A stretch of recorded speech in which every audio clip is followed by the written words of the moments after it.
Hari ini, 9 November 2021, Yosef kembali menjalani pemeriksaan. Namun sebelum kita lanjut, mohon klik tombol subscribe dulu ya, karena subscribe kalian adalah semangat kami dan channel ini makin berkembang. Kalau sudah, mari kita lanjut.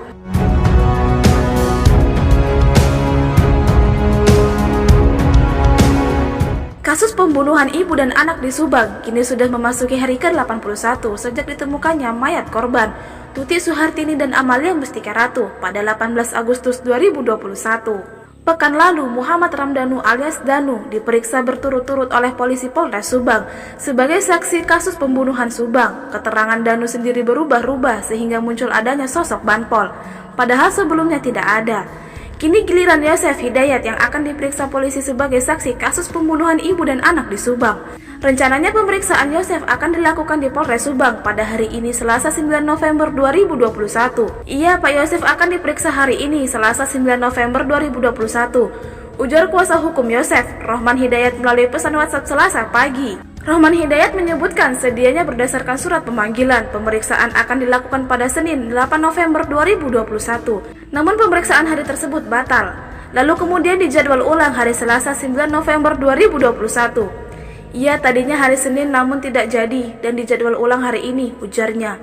Rohman sendiri belum tahu materi apa saja yang akan ditanyakan pihak kepolisian. Namun Yosef siap untuk hadir atas pemanggilan sebagai saksi tersebut. Saya juga akan hadir mendampingi pemeriksaan Pak Yosef, ujarnya. Seiring berkembangnya waktu yang cukup lama, akankah keterangan Yosef berubah seperti keterangan Danu sebelumnya?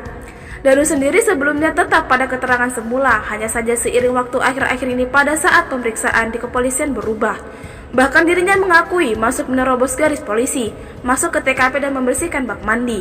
Lalu Danu mengakui menemukan benda tajam di bak mandi tersebut berupa gunting dan kater. Kemudian Danu mengakui masuk menerobos garis polisi itu atas perintah Banpol. Namun oleh penasihat hukum Yosef justru dipertanyakan soal Banpol tersebut. Rohman Hidayat menyebutkan Banpol itu adalah karangan Danu, bukan sebenarnya.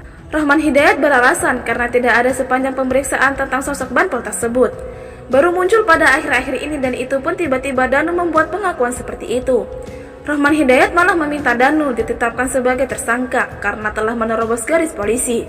Menurut Rohman Hidayat, hal tersebut yang membuat kasus ini menjadi susah diungkap karena TKP tersebut sudah diacak-acak dan sudah tidak utuh lagi. Pernyataan Rohman tersebut selaras dengan keterangan ahli forensik Dr. Sumihastri Purwanti yang menyebut TKP sudah tidak utuh lagi. Karena adanya orang yang masuk, Sumihastri menyebut mungkin karena banyak orang, sehingga bisa masuk ke TKP. Ketika dilakukan olah TKP, ternyata sudah berubah dan tidak utuh lagi. Sumihastri pun menganggap memang salah satu pengusutan kasus Subang lama karena salah satunya TKP berubah. Kemudian tidak adanya holistik antar bagian sehingga harus dilakukan pengulangan kembali terhadapnya. Pemeriksaan diulang, otopsi diulang, dan olah TKP juga diulang. Seperti yang telah diketahui, kasus pembunuhan ibu dan anak di Subang cukup menggegerkan masyarakat. Kasus pembunuhan di Subang itu yang jadi korban Tuti Suhartini dan Amalia Mustika Ratu.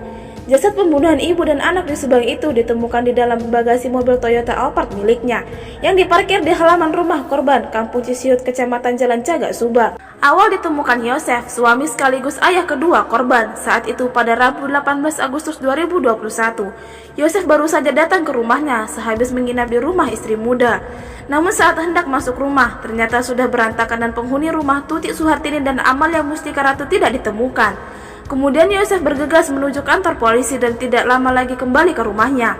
Bersama polisi, akhirnya mayat kedua korban ditemukan di dalam mobil Toyota Alphard dengan keadaan bertumpuk di bagasi mobil. Menurut kepolisian, kedua korban mengalami patah tulang tengkorak kepala hingga luka robek. Bagaimana menurut kalian?